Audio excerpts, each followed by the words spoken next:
Hello, everyone, and welcome in. My name is Bryce Koon to another edition of the Crowded Booth podcast here on a Wednesday evening. Week 10 of college football is upon us, and what looked like was going to be the type of Saturday where you sit, you don't do anything else. You still should be doing that. It looks a little bit differently here. There are still an exciting slate of games in the SEC and the ACC. Conference title race implications on the line, playoff implications on the line each and every single week. Will Menace and Ralph Larry are going to be joining me as we get ready to talk about Week 10 of college football and the coaching carousel as well. On this episode of The Crowded Booth. Pile in here and make yourself feel at home. The Crowded Booth is coming on. The Crowded Booth with Bryce Koon.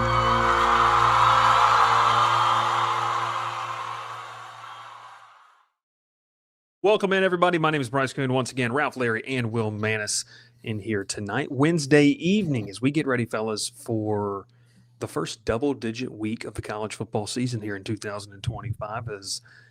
It's crazy how fast this has gone. It is interesting how what's happened, at least.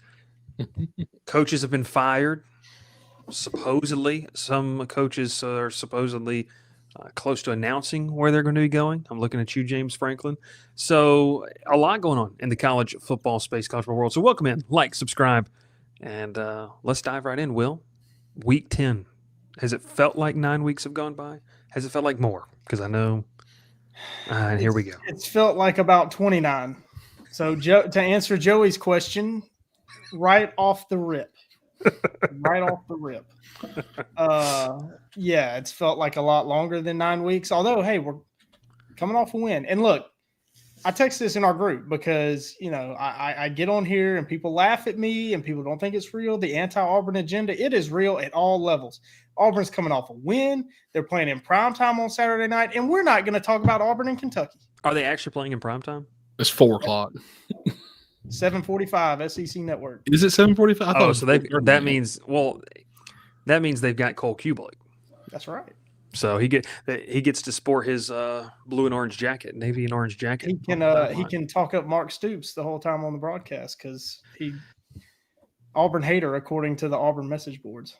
Well, if there's anything I've learned over the past 72 hours, that message boards are amazing. Don't also take them as literal as yet. I had a fun time. Number one on the hot board. Really? I saw that. I sent it to you. Oh, on LSU, you saw that? Tiger. Yeah, I didn't even respond to that. There's one guy that just keeps pushing Willie Fritz, and I just respond, no. I saw that, and someone goes, "I'm close to his family," and they said Houston's his last job. I'm like, just don't make stuff up, people. It probably is though. Like he's 65. Yeah, I think he'd be a good hire. For what, 2 years until he retires? Sure. No. Just be 20 years behind the curve and hire him and hire a head coach in waiting to go in after him. J.R. Burns says there's possible 40 head coaching jobs filled by January. I want to talk about that here in a second. But yeah, no, welcome in. Make sure you like, make sure you subscribe. Will says that it feels like 29 weeks. Ralph, has it flown by to you in terms of the first 9 weeks of college football? Absolutely. I was, it feels like 2 or 3 weeks ago, Troy played Clemson. And, now now Troy's looking at a 6-2 season right now. I'm actually excited for once. It's a lot better than last year. Insufferable. Yeah, insufferable season. Insufferable season that looked if you would have given me I'll be serious with y'all. If you'd have given me a bingo card and you would have told me that each 3 of our teams would have Ralph's team would have the best record. I wouldn't have believed that. I told you at the beginning of the year, I said 4 wins. And they're going bowling. They're bowling for after 1 year. You were pushing an Auburn agenda all spring and summer, and I told you pump the brakes. And I give it props because I felt like this team had the possibility to do this last year, but poor quarterback play, injuries galore. The defense was awful last year, and then they finally just kind of turned everything around. And it's not like they got a bunch of transfers that are just solid players. They got guys they recruited that just finally stepped up. So they did. Will, we're going to talk Auburn, Kentucky in a second here in a little bit. I do want to talk about that. We do have 3 games we're going to really dive into: Vanderbilt-Texas, Miami-SMU, We're going to be out in Dallas on Saturday at the game, and then Oklahoma at Tennessee, which is that's a playoff game right there in itself of who's going to go. Vanderbilt-Texas, I don't think is a true playoff game. No, because Vandy will only have 2 losses. Texas would literally have to win out and just backdoor a playoff game somehow. Texas has what, 2 losses already? Yeah, it's to Ohio State and Florida, right? Yep. Wins against Oklahoma, Mississippi State on the road, and they would have to beat Texas A&M still. I mean, they get them in Austin. Exactly. If you believe in 8-4, then that could happen. But we appreciate you tuning in. Make sure you like. Make sure that you subscribe to the channel. We appreciate everyone watching over on the other social platforms there as well. Let's talk coaching carousel update. I'm going to make the little banner, and we will dive into this. Obviously, some of the biggest news, I guess, out of the past 24 hours. This is an ever-changing thing, an ever-changing concept. The coaching carousel, though, you guys see I haven't even really looked into this. I just wanted to talk about the show. James Franklin potentially going to be the head coach at Virginia Tech. I'll just say this real quick about it. Home run hire for Virginia Tech, in my opinion. This is a great, great hire for the Hokies. If you bring a guy who, look, the knock on James Franklin is that he couldn't beat Ohio State and Michigan. Okay, those have, especially Ohio State, but those have perennially been top 8 teams in the country over the last 6-7 years. You couldn't beat them.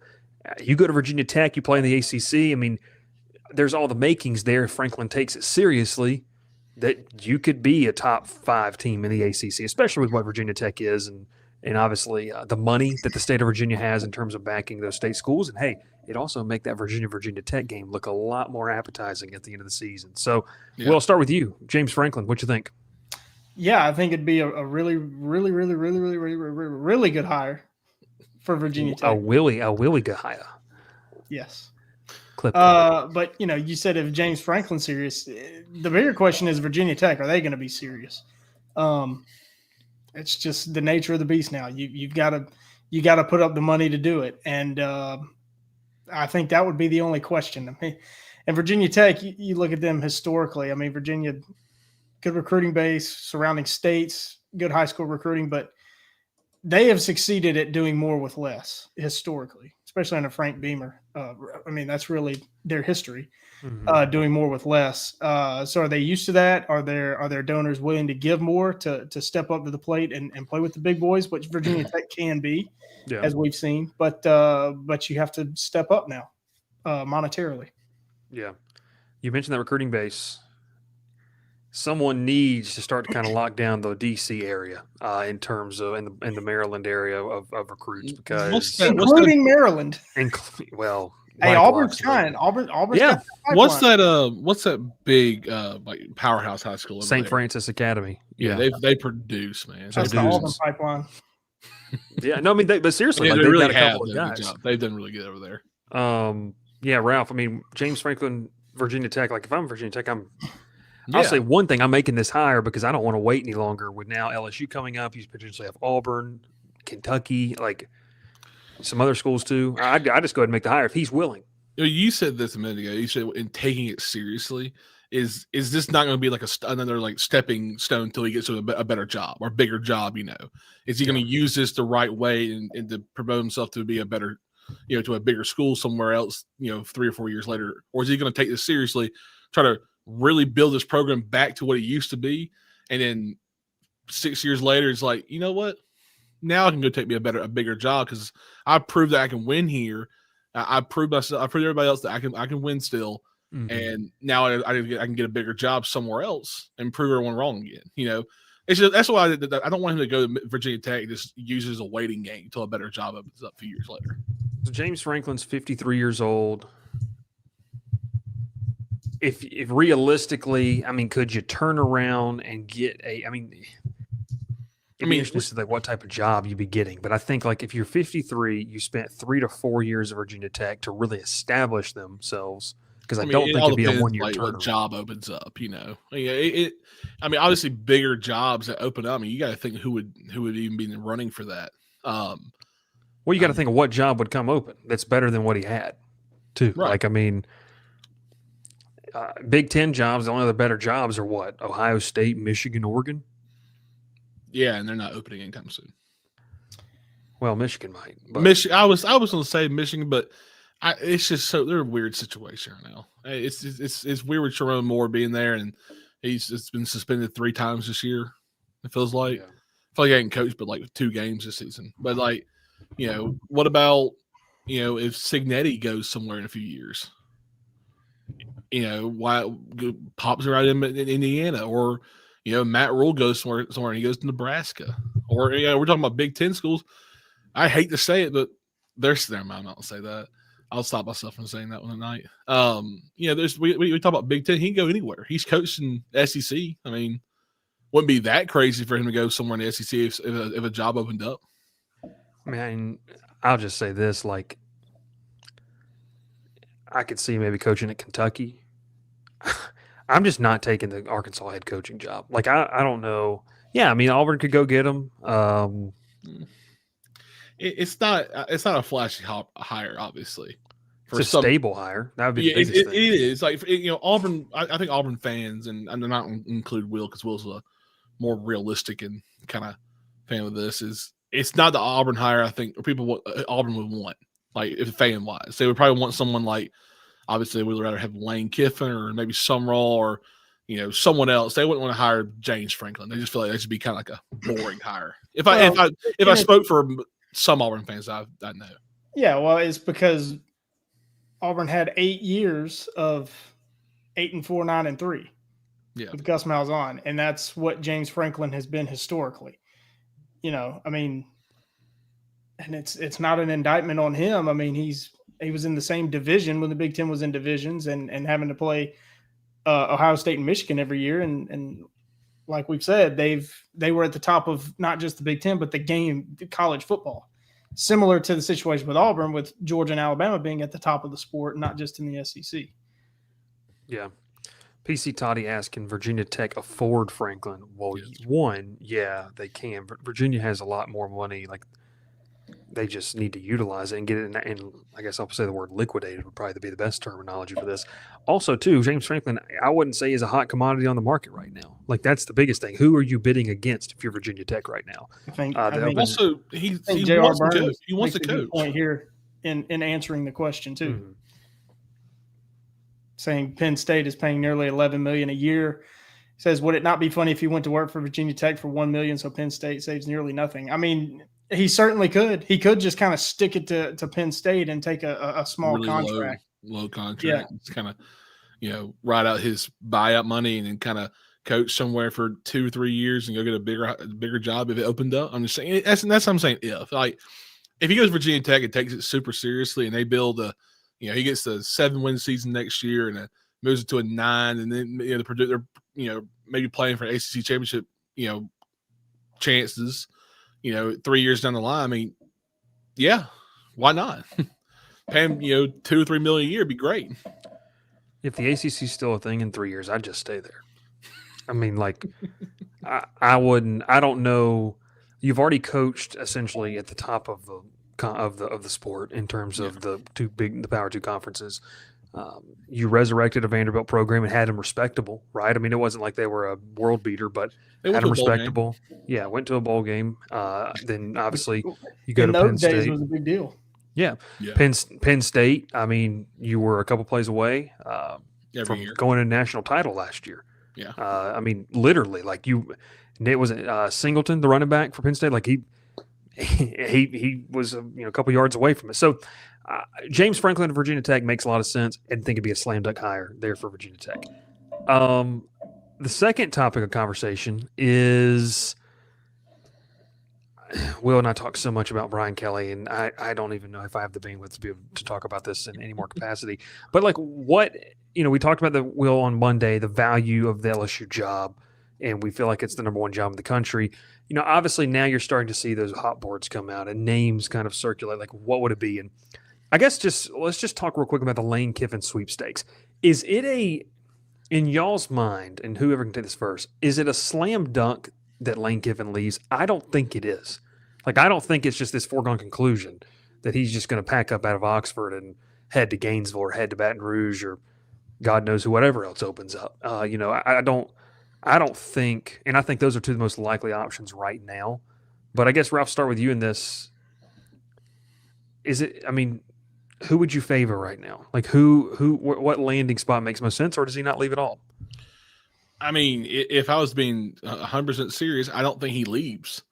I mean, he's got everything he wants in Ole Miss right now. I mean, he's learned that he can really kind of go away from the development part of finding quarterbacks and just getting them a transfer quarterback every year or two, and then roll with those guys and then not develop anybody.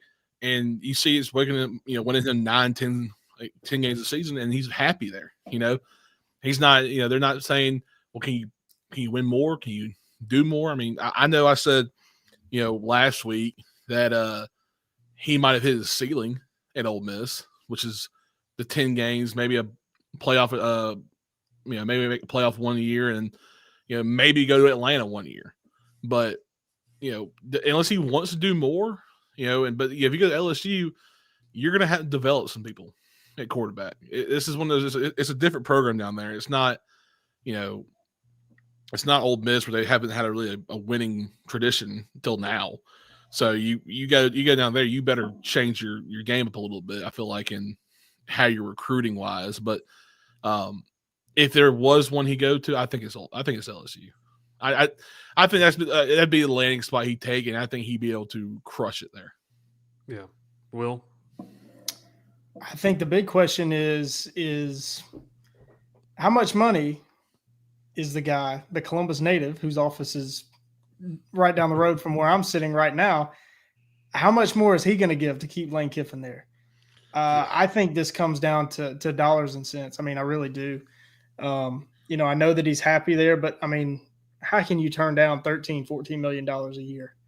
I don't know. He's already making what, 10 million a year, I think. They have paid a lot of money for him to stay there. It's really tough. I actually am leaning the other way. If he does leave, I think he goes to Florida. Mm-hmm. I do. I think personality-wise, I mean, of course, if he wins, he's going to fit in at LSU, right? Which I think he will win. I don't think that's going to be a question. But just like his personality, his vibe, it feels more like Florida than it does Louisiana. But he's Lane Kiffin. I mean, he's going to win no matter where he is. He's going to get players no matter where he is. There won't be a question of commitment from boosters, from the university. Nothing. If you're hiring Lane Kiffin, you're all in. You're going for a national championship. I think he either stays at Ole Miss because I think he's made Ole Miss a better job. He's made it a better job, I think, than the Florida job right now. Although Florida is a great job, it would take him probably at least a year to kind of get Florida to where he has Ole Miss right now. Mm-hmm. I think he could do it right away at LSU. I do, because he gets the transfer portal. He does really well. But man, it's getting harder and harder for me the more I think about it to see him leaving Ole Miss. Would I don't even know how to phrase this question. Like, do you think if he were to take the LSU job, and I guess Bryce, it's more for you right now because you're closer to the program, but would it be a faster turnaround? Like, if he took LSU job, they'd be a national championship contender immediately, or like, because I think Florida's got a few years for him to go, kind of to build that program back up. If he went to LSU, they're a playoff team next year, and they're an SEC contender. Title contender, you'd have to see who he brought with him. Can you keep Blake Baker in the fold? I mean, we talked about this, I think, on Monday a little bit, like his relationships with this LSU staff. Like the interim head coach, Frank Wilson, was on his staff at Tennessee. He knows Blake Baker very well. The GM worked for him at Ole Miss and Austin Thomas. Right. They know how things operate. And so if Lane does make the jump to LSU, they are I just said this, I think they're a top 8 seed next year because, I wrote about this yesterday in terms of why Lane Kiffin needs to be the first call. It's not necessarily like everyone wants to talk about the offense and, all those kind of things. And I mean, I even talked about his attitude a little bit. Like, I think he's definitely grown up. I think he's matured. Yeah. But to me, I think one of the biggest things is his eye for talent and the way he conducts his scouting department. Yeah. They're not, of course, like what last year they had, you could probably argue outside of Ohio State, they had the most talented roster on paper. They went crazy in the portal. And look, they had guys and the names escaped me. They had the big dude from A&M that they went and got, Walter Nolan. Yeah, they had Nolan. They had a lot of pieces to that puzzle, and then obviously you have Jackson Dart. But your ability to see things in players and then put them in the position to succeed. I mean, Will gets on here every single week and bashes on Hugh Freeze's inability to do that. I've got on here and talked about Brian Kelly's inability, Joe Sloan's inability for those things to make those things work. Lots of coaches struggle with that when they have the talent. There truthfully might not be a better coach in college football that's maximizing the most out of his talent, and it's really good talent. But I think Lane Kiffin does a good job of that. Now, the pushback on that is, and our board's been doing it all day, well, he doesn't win the big game. So then who are you going to hire? Because Kirby Smart's not available. Yeah. Dan Lanning's not available. Dan Lanning hasn't won the big game. Ryan Day had finally won the big game with the best roster money could buy. I'm not knocking him. It's just what it is. Yeah. Sark hasn't won the big game. Nick Saban is probably not coming out of retirement, although LSU will probably reach out to his agent and really miss Terry and ask the question. But I think just in terms of, well, he has lost games at Ole Miss. Well, yeah, he has. But what if you're, there's this whole thing of the standard. If your standard for hiring a head coach is winning, then there's no one for you to hire. That's the problem with this cycle. Is that the coaching carousel, there isn't a bona fide guy that just wins. You're going to take a chance. And Lane Kiffin is probably, to me, which is a crazy thing to say, one of the safest bets to just go and win. Now, if you're a lower tier program like Virginia Tech, hire James Franklin and move on. You win 7 to 9 games a year, you're going to be competing in the ACC every single year. But if you're an LSU, a Florida, like the Will said, yeah, there's risks. Lane Kiffin has his warts, but I mean, Florida, it just got burned by hiring Billy Napier. And I think it's the stupidest thing in the world when people say, well, we can't go hire this type of coach because the last one didn't work out. That's dumb. And what was it, 4 or 5 years ago? Napier was the guy. Napier was the guy. He was the hot come on. He was the John come on now. Everybody wanted. I mean, Sunbelt Coach of the Year, had Louisiana playing in Sunbelt Conference titles. They were winning 10, 11 games every year. I mean, they were a powerhouse. If you're Florida, you can't look over at Tulane and say, well, we can't do that because we just got burned by that. No, that would be a very shallow way of looking at this whole thing. So it's going to be interesting to see to me what happens. To answer my original question, I think that Kiffin, it wouldn't shock. I'll just say this. It wouldn't shock me if he stayed at Ole Miss, but he did. And I don't know how true this is. I saw a report today.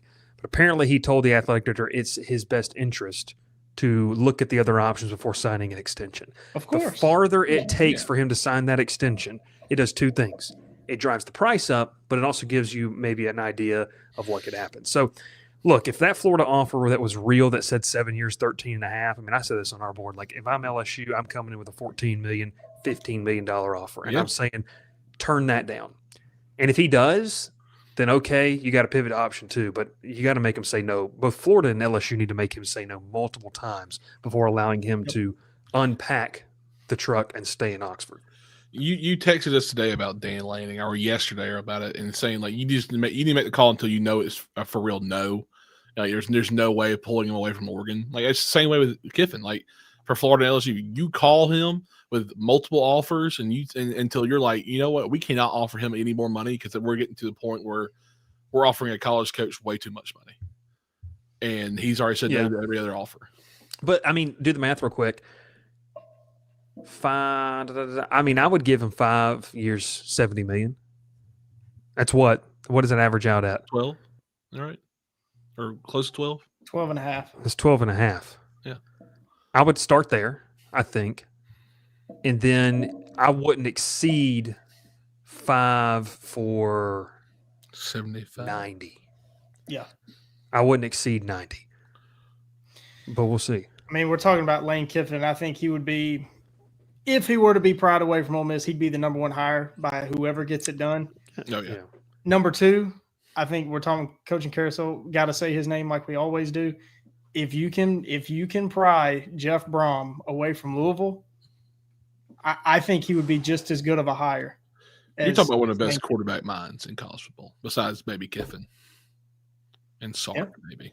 I don't know. If I say Sark's Jeff Brom is awesome, but he's at his alma mater and he's having a ton of success. It would be really difficult He's got his brother working for him at his alma mater. There's a lot of off the field things that would really make it difficult to get him away from Louisville.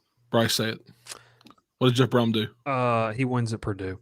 His 2025 contract, he's $5.9 million. So that's pretty good. I mean, Louisville's got money for Brom. Yeah. Money wouldn't be the problem. It would be convincing him to leave his alma mater. Brent Key's salary is $4.15 million, and then Clark Lee's salary is $3.7. Here's going to be the thing, and I know I wrote about it today, right? And I'm going to do the same thing with Clark Lee and Jeff Brom. Those three guys are going to have their names thrown around because of who their agent is, and whether it's to line up a payday elsewhere or cash in the hometown discount, all that kind of stuff, whatever. You have to have a level of respect. All I'm saying is all those guys, Brom obviously the highest salary, they're sitting between the 4 and 5 range. Let's just say that 3.5, 4, 5 range. If an LSU, a Florida, a Penn State, like I would say this, I think Penn State should reach out to Jeff Brom. Like that would, to me, that's what I would do. So if Penn State swoops in and tells Jeff Brom, hey, we're going to pay you $9. But that's like, you're talking about a $4.5 million raise with being at one of the premier programs in the country. I think all three of those guys, they may double their salary. Oh, easily. Regardless of whatever happens. Wherever they go, depending on how much of a hometown discount they give, it would not shock me if all three of those guys doubled their salary. Are all three of those coaches all coaching at their alma maters? They are. Okay. Brom, Lee, and Key, yeah. I mean, that's the three guys where I'm like, okay, could you pry them away from their alma mater? There's a lot of people who'd say no, but there's a lot of people who'd be like, why would you not take that offer? Well, I know Gavin and I were talking today about this, and Gavin said, yeah, it sounds good to talk about, but it gets real when that pen and paper's in front of you. And you have the chance to completely change not just your family, but like your family's family. I mean, that's a totally different type of thing you're talking about. So we'll see. I mean, those three names for me you're gonna continue to hear them. Doesn't mean they're leaving. I said this, like I think, especially for Georgia Tech with Brent Key, I think it's very real that he wants to win at Georgia Tech. Like that's not fake. So it really would surprise me if he left. But GTAA, Board of Regents are going to have to do some approval of some new contracts this year. Even if they for some reason don't make the playoff, you're going to have to do that. What does that look like at a Georgia Tech? What does it look like at a Vanderbilt? What does it look like at a Louisville? Oh. I'm not just calling out Georgia Tech. If you're going to commit all this money to coaches, head coaches, and their staff, how much money's left for the roster, for the players, right? I mean, that's the reality. Yeah. Of course, we don't know those. I wish you would have stopped at Georgia Tech because I would have been like, well, you might need Kirby Smart to push it through for you. Because that's what had to happen last offseason when Buster Faulkner wanted his raise. You're gonna have to call in a former first baseman for some more money. Yeah, we'll see what happens. I'm excited to see how this coaching carousel goes, and I think the crazy thing too is that you've got Power 4 jobs that are going to be taken by Power 4 head coaches. Therefore, the domino effect of there's going to be like 25 jobs, and maybe in total. Head jobs, head jobs. I mean, the coaching carousel from head coaches to assistants. I mean, we talked for 30 minutes on this, and we haven't even mentioned any of the G5 options really. Sumrall, Golish, Well, I'll just say this: it's interesting to see Silverfield as well. I'll say this, and this is from someone I talked to this week. Sumrall will be in the SEC next year. And it's in the terms of 3 places, and one's a domino effect. It's 2 places. I think it's 3. I think it's Ole Miss or Kentucky. Well, I'm saying if Auburn did fire Hugh, and that call is being made, and he would take the offer if it's on the table for him. I'm sure he would. But Kentucky, obviously, they fire Stoops. He's there. If Lane Kiffin leads, he's going to Ole Miss. And him and Kiffin have such a great relationship. I mean, if they say, hey, who would you probably want to follow you behind? He'd probably say John Sumrall. I mean, why would you not take them? Will, speaking of that game, real quick, Auburn, Kentucky, which head coach will be fired on Saturday? Not Kentucky. So they'll wait to the end of the season to fire theirs. Not Hugh Freeze either. I got a hot take though for that Kentucky job when it opens up, and I'll wait till that job opens up to put mine in there. That'd be interesting to see. Being their former G5 coach. Bob says, could Summerall turn Kentucky into the SEC's version of Indiana? I just don't know, because Indiana's right now, their basketball team was terrible last year. And while they are a basketball school, Kentucky is always they're going to prioritize basketball so much. And this new rev share thing, can you generate enough money outside of the rev share for football at Kentucky? I don't know the answer to that question. That would be the biggest thing to me. Zach, we hit on this Monday. Have we got the fact that Auburn's waited too long and they're going to keep you? Will essentially said yes. Auburn has backed themselves into a corner now that I don't know that they could get out of. A really good point was made to me today by an Auburn alum that they probably don't want to shake things up again. They just don't want to go down the road of starting over with a new head coach and new staff again this quickly. So I think, and not just the donors, not just the boosters, but the administration too. They understand what Hugh Freeze inherited, and they're going to be patient with him. They're not going to listen to the outside noise of he needs to go, he doesn't know what he's doing, there's too much talent, which is all true, but just look at the youth that Auburn's playing on both sides of the ball. They're going to be patient with Freeze as much as the fans don't like it, as much as I don't like it, but it's just a reality.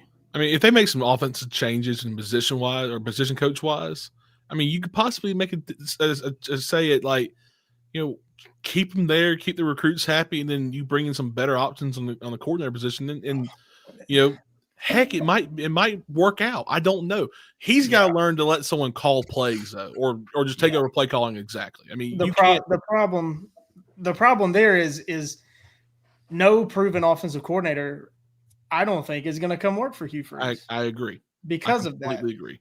You would be taking the risk with somebody, and Freeze has already he showed it after year one that he didn't love not being involved in the offense, not really knowing all the intricacies of the offense. He didn't like it. He couldn't handle it. And that's why Philip Montgomery is the interim coach of Virginia Tech and winning games. He's doing a pretty good job over there. I know who you want as an OC, Will. We've talked about it because I mentioned it the other day. He would have to give him full play and call ability. Because that's the one thing that his head coach does down there. There's nothing with the offense at all. He's strictly with the defense, and he just lets him call plays. It's all him. And that's what you would love. Yep. This comment's exactly right.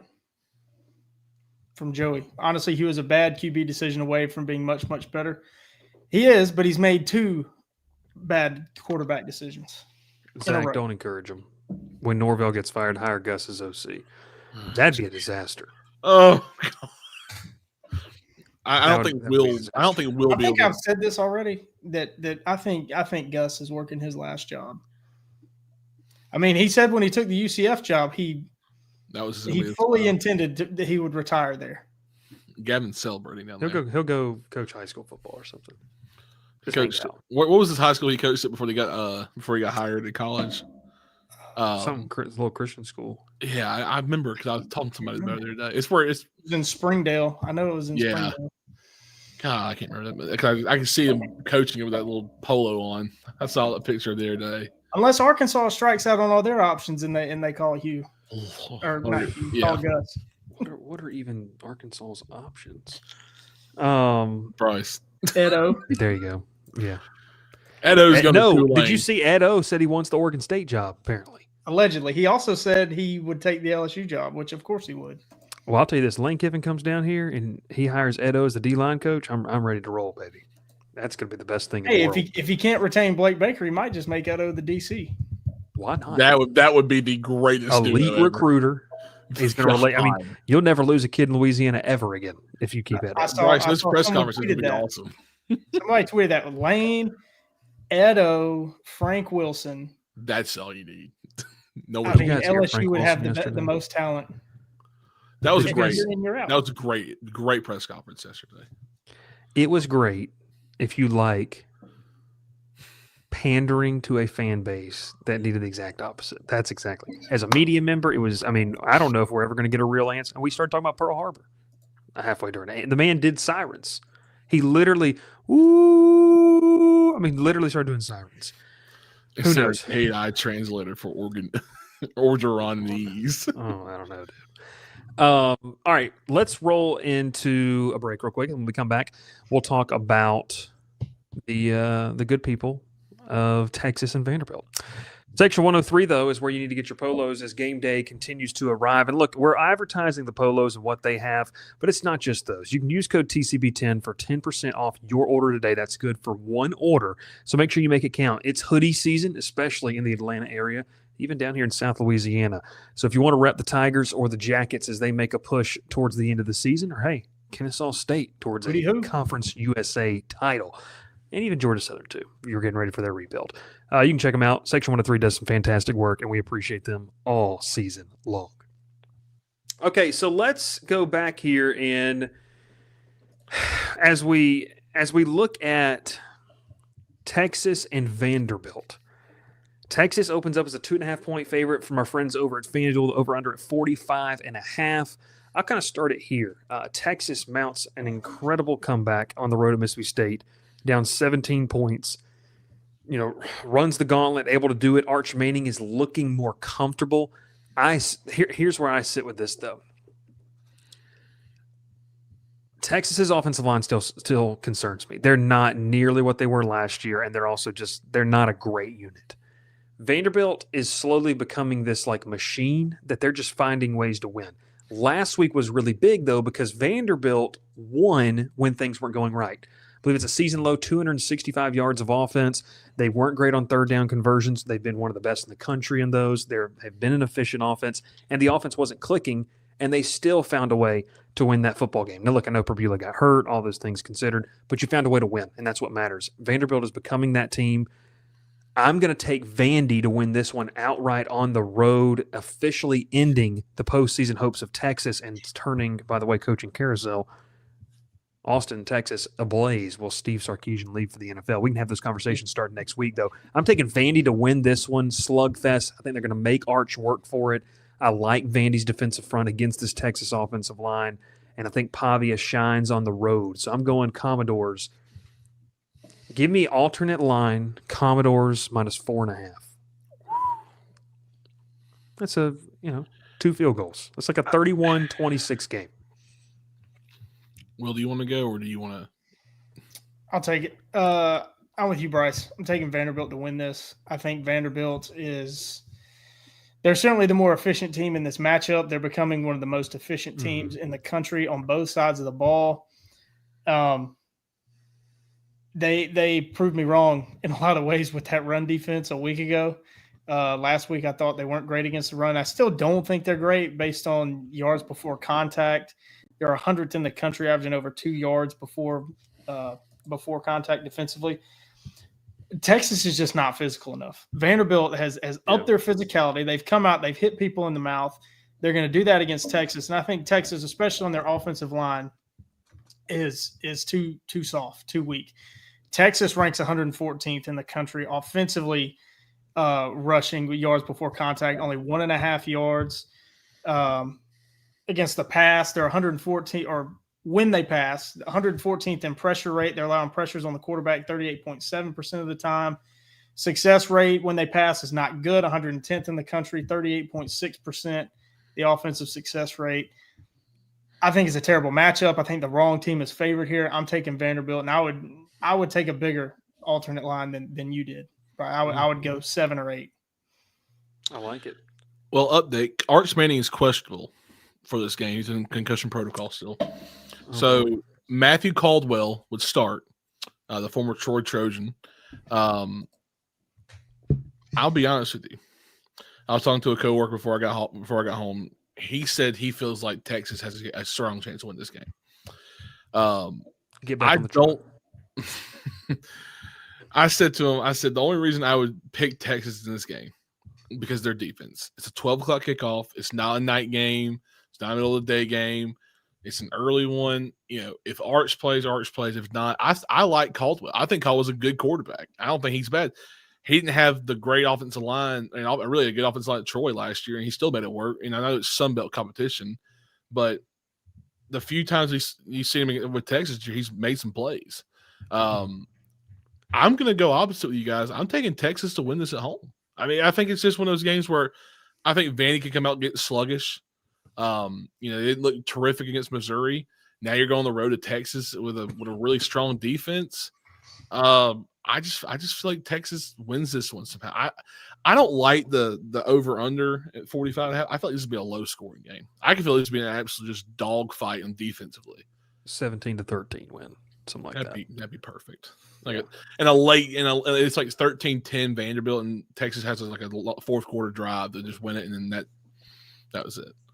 Yeah, I think if Caldwell goes, it's going to give something. I mean, at this point of the season, it's going to give you a look for Vanderbilt that you haven't seen yet over the course of a long season. So that's a wrench they could throw. And you're playing at home. I guess if you're playing at Vanderbilt, I'd be more worried there too. But it is, I don't know. It's a great bounce back opportunity for Texas. So I like that you went there with it, and we'll see. I'm with you though. By the way, their offensive line has been very disappointing this year, especially after last year's offensive line. How good it was, I felt like at first. But this year, it's been really disappointing, and they really haven't made any changes to really help it out. So, hopefully this game would show you something that maybe we should have changed something all year long, and that might be the difference maker in the first place. But we don't really know. Texas, Vanderbilt. Will and I are taking Vandy to win outright. Ralph's got Texas. Ralph, do you have Texas covering? Yeah, I have them covering the 2.5. Yeah, I like it. Texas and Vanderbilt should be a fun one. And if you're, by the way, shout out MacArthur Woodworks. If you're looking for something fun during the holiday season, let me tell you about our friends over at MacArthur Woodworks. They do a fantastic job, first off. And if you're struggling to find that Christmas gift, first off, it's never too early to start shopping for Christmas. I've learned that. The husbands out there, you need to go ahead and get on that. Make sure you do that. You want to choose one of their handcrafted wood pieces. It's the right choice for the gifts that matter.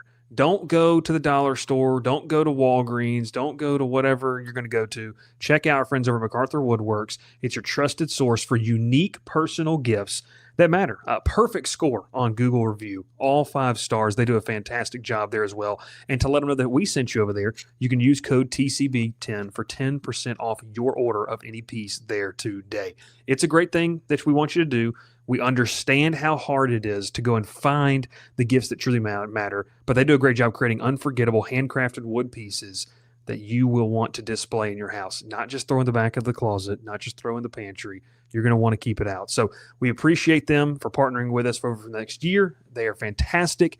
Got a nice piece coming my way as well, and so can't wait to get that there in the mail. And great relationship with the folks over there. So make sure you check out what they've got going on there too.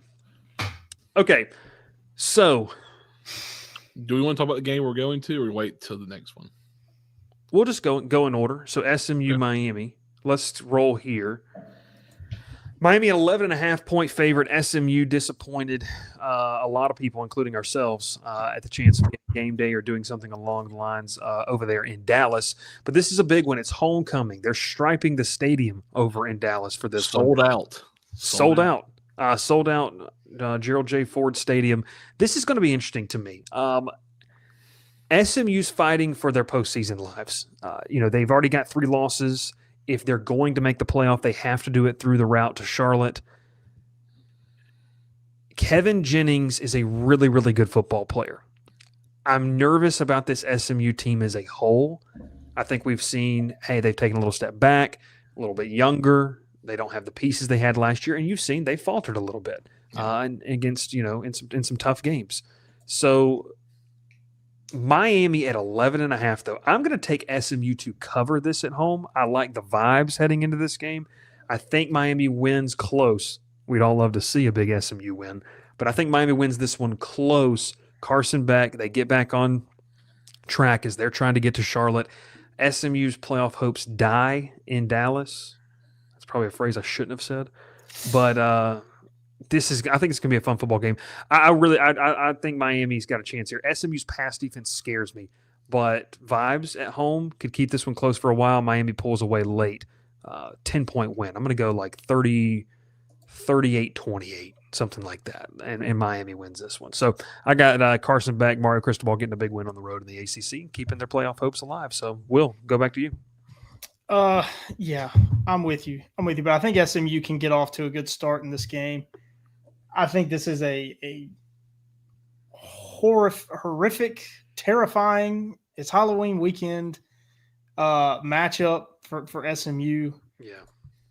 I mean, we're talking about multiple first and second round NFL draft picks on this Miami front. Ruben Bain, especially, I think he will wreak havoc. SMU's offensive line has not been good. Just they're bad against pass blocking, bad in run blocking. But I think they can get off to a fast start. I don't know that they'll be able to make it, and get the upset late. We would love to see it. Certainly can happen if they can cause some chaos defensively. The silver lining for them, their run defense is actually really good. I mean, they're top 25 in a lot of the metrics. Yep. Yards before carry, 1.24 yards per carry, or yards before contact, I should say. Defensively, that's good for 17th in the country. Yards after contact, 2.5. That's 22nd. Their missed tackle rate's only 5.7%. That's 22nd. Better than Miami. And Miami, we know their run game can struggle. It's really complementary to their pass game. But when you make a team one-dimensional, you've got a shot. Striping the stadium, homecoming sellout. It's going to be a raucous environment. I think SMU can get off to a hot start and cover this number. Not sure that they can win it. Yeah. Right. I see the comments. Don't address it. No, they're getting addressed. Oh, I figured they would. Miami gets Akeem Messidor back this weekend, and that's huge for them, obviously. Losing to him to Louisville a few weeks ago, you kind of saw it kind of started to turn the other way for them because they kind of were able to focus on Ruben Bain a lot more, or Louisville was in the blocking scheme, and then had to worry about having another defense kind of crash the other side. But, I don't see SMU really stopping this defense. I feel like Miami's defense is going to really turn it up against SMU. It's going to be an early kickoff, and Gavin pointed out in our private chat, it's the first game for Miami outside the state of Florida. I don't know if that plays a big difference for them. This team's really well coached, and I think they're really well kind of veteran-led. Carson Beck, obviously, I know people have different feelings about him here, but dude's played a lot of football. And he's been in situations like this, a lot harder situations than this, and I think Malachi Toney is the difference maker for Miami. I think he's going to have a huge day. I don't think SMU's really got a defensive back that can cover him one-on-one. And we've seen it all year. He's been a breakout player for them in the screenplay. Good Lord, he went full SMU, and that was fast. You happy, Zach? But yeah, I'm taking Miami to win this one. I don't know if they cover. I'd love it to be a really good 4-quarter game, and I think the over could hit, honestly, if it gets to a shootout. Well, I'll say this: if it gets to a shootout, Miami wins. But if it doesn't, I can see Miami winning this game probably 34-20, maybe. SMU's offense hasn't scored under 24 until last week when they were held to 12 points and just 246 total yards against Wake Forest. Wake Forest probably a better team than a lot of people are giving them credit for under Jake Dickert. No touchdowns, interception. The run game, for SMU, held to just 2.7 yards per carry. If Miami can contain the run game and you put it all on Kevin Jennings to do some things, I know he's done some magical things during his time in Dallas. I think this is just maybe a little too much to ask. It is a top 35 passing offense in the country that SMU puts out there. He's got 17 touchdowns, 8 interceptions. He's got 1 score on the ground. He's banged up. Miami's a little bit banged up. It's going to be a fun game, and this is a chance to, like I said, we've got all the stats. We've got everything out there. SMU's playing for their postseason live, and I think that intangible aspect is going to be it's going to be important to see there as well. So, Will, do you want to show them what you were repping? You already did? There you go. He'll be wearing that on the flight over on Friday. That's for sure. Shout out our friends over at Cajun Cousins making things happen as we get ready to head out to Dallas. And Dr. Bob, look, do it. You should know I'm cheap. It don't take much. I'm scared where he's going now. Where's he going? Are we all putting the SMU gear on? Because I'll have to get mine real quick. Mine's right behind me. There it is.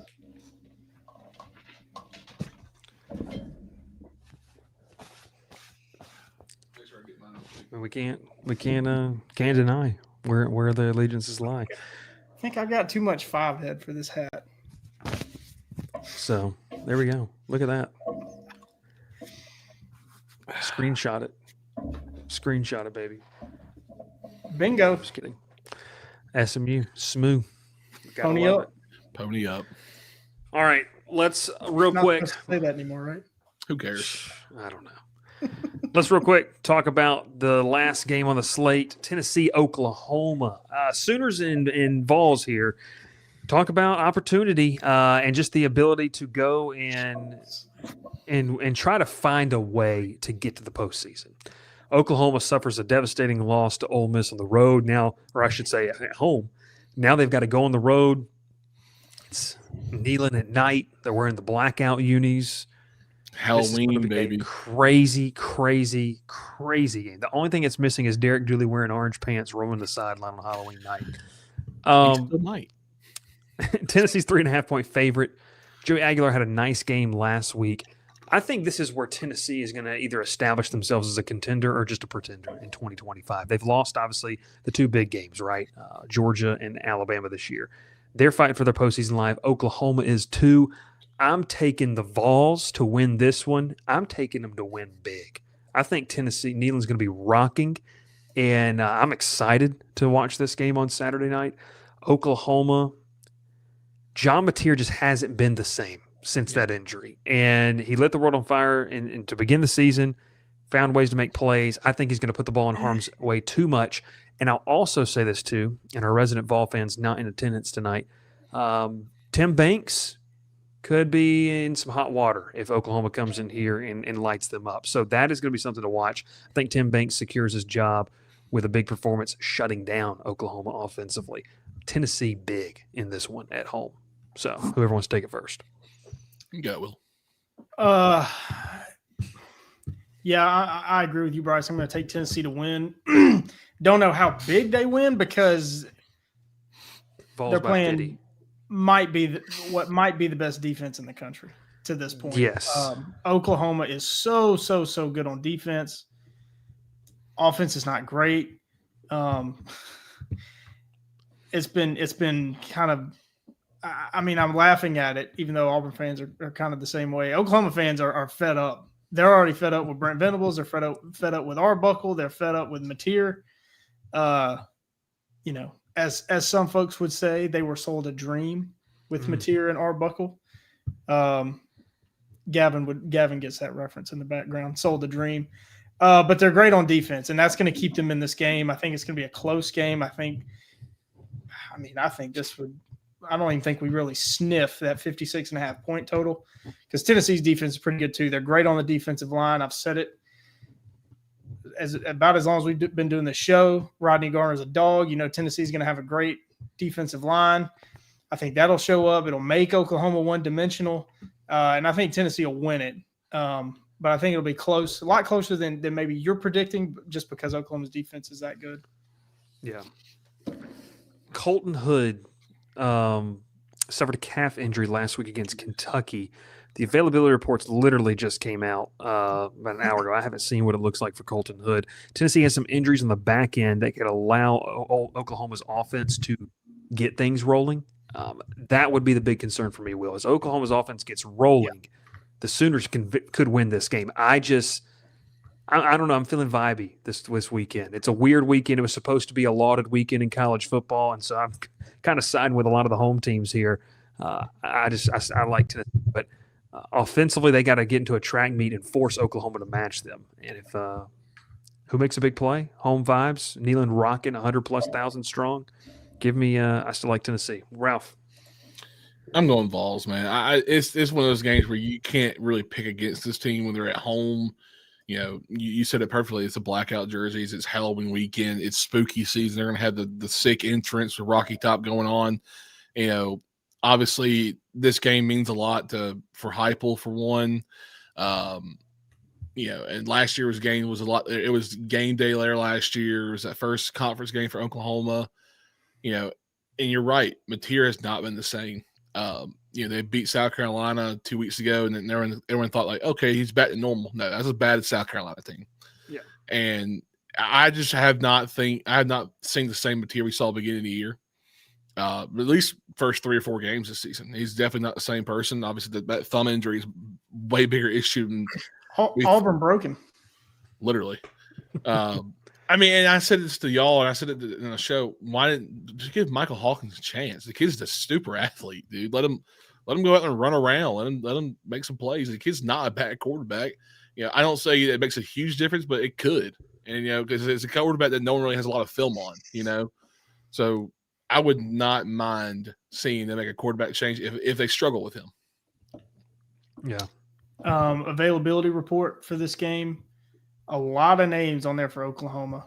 It's been like that all year long, though. Let's be Their top 2 running backs, Javonte Barnes, Taylor Tatum. I believe they're their top 2.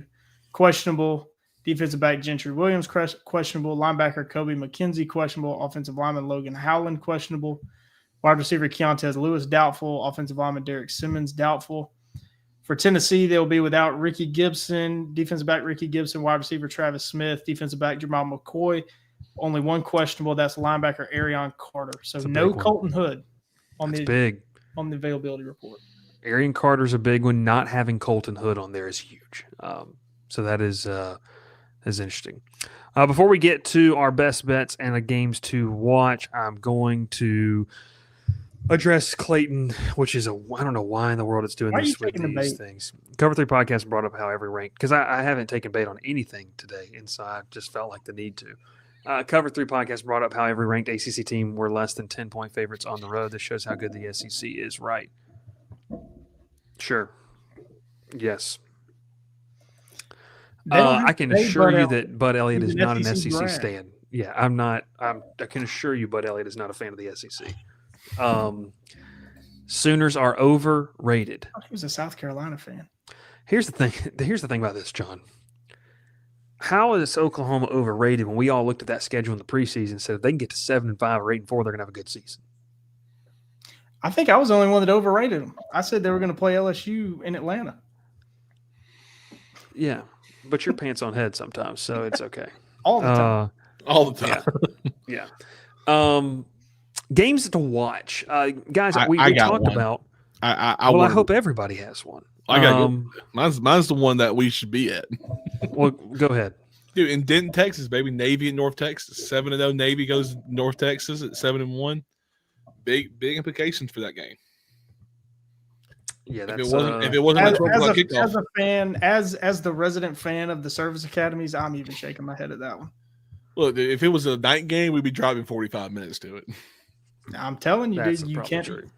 You will not. If Will could see Drew Connick in person, he'd be a happy person. You won't catch me in Jackson Hole's hometown, dude. You'd be all right.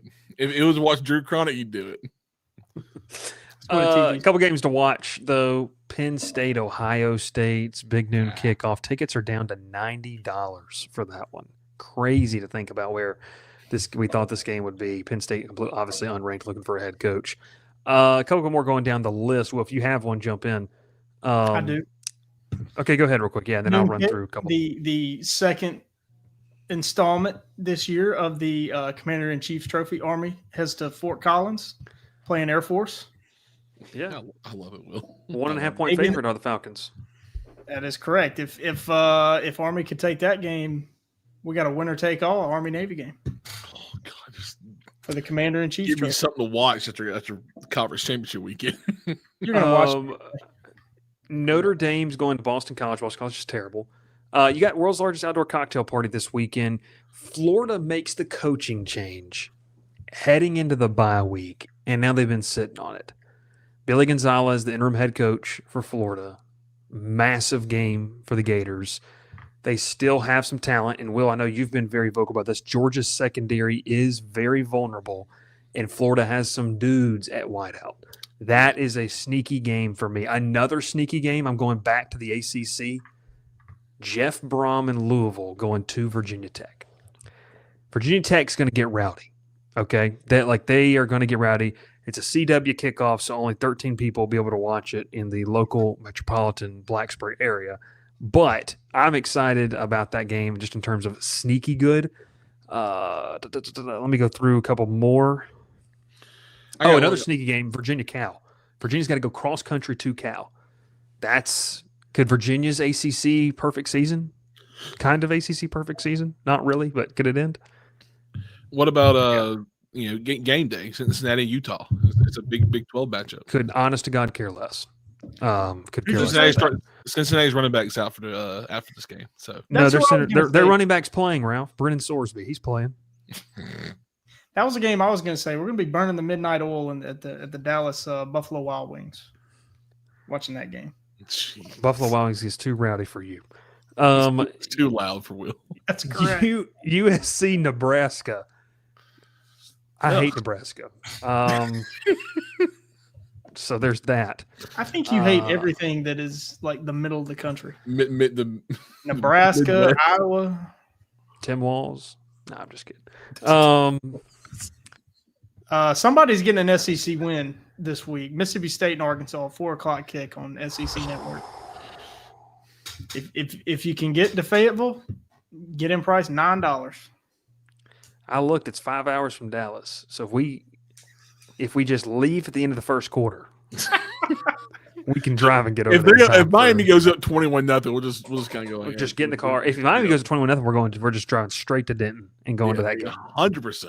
So, no, I'm just kidding. We're excited to be obviously there. It's going to be amazing. Cannot wait. At Crowded Booth After Dark quote. Yep, Clayton. So you can put that up. Best bets. Here we go. Let's take a look at them. I have no idea. Honest to God, zero clue where we are in this. I just know I lost last week. Well, Will says Oregon -6.5 I lost at last Iowa. week. Who's Oregon playing this week? Iowa. Never heard of her. I'm not familiar. I mean, this could be like a 9-0 win for Oregon. Who wants to watch that? We're gonna watch it Saturday. We're gonna make you watch Iowa football Saturday. I'll close my eyes. I need a win, dude. I can't spend 24 hours in Waffle House. I can't do it. I'll say this: mine won last week, but I didn't know that it was to be on a Tuesday night game. So I don't know how we my game I picked last week. You picked it before the game? I picked it on Wednesday. It was in FanDuel had it for the matchup on Saturdays, and so I picked it, and it was actually last night's game. My best bet. I literally said this on All right, Friday. so that Ralph's got to go to Waffle House. I think that's what we've determined. That Ralph has lost. I had a 2-game lead. I'm not. You didn't pick. You picked the wrong week. You picked the wrong week. Well, yeah, I can't help FanDuel had it messed up on their app. I don't think they had it messed up. I think you scrolled down too far. I didn't. I swear it was mixed in right above. Like I'm trying to think who the night game was. It was on there. No. Did you have it filtered by conference? No, is what exactly. I'm telling you what he did. He had it. He scrolled, and he scrolled too far, and it was the first game the next week. No, because they still had games that week. Like Saturday night games are still on there under it. Dude, you don't have to lie. We understand. I'm still picking one this week, so I had one last week and this week. It's fine. So you're going Minnesota -3.5 after they got belt last weekend. It is. It's just a sicko matchup. I had no other option this week. You took my option. I'm gonna tell you one thing. If you look at Minnesota, Michigan State, and you watch that game, and you actually sit and watch it, and you think it's comparable to Mississippi State and someone else playing, you are on drugs. If you think that, I'm going Tulane -5.5 at UTSA. UTSA is not very good. They've been getting destroyed by teams. I think Tulane can win this game by a touchdown. That's all I need them to do. So go Green Wave, rock on, win a big one in one of the worst stadiums in the country. That's all we got though for tonight. well, I don't know when we'll be live again. We'll be live Saturday evening, probably, talking about the college football slate. You're gonna be live And, when Pickman plays when that game's over with. When do they even play? I don't know. 7. Is it a night? It's a night game. 7:30. Oh yeah, we'll be live talking. I'll be live talking about that game. So make sure you lock it in. I'll be live from the airport on Sunday. I'm not eating at Buffalo. I'm not getting in a plane and flying to Dallas to eat at the Buffalo Wild Wings. Oh gosh. A Willie's? Food Rex.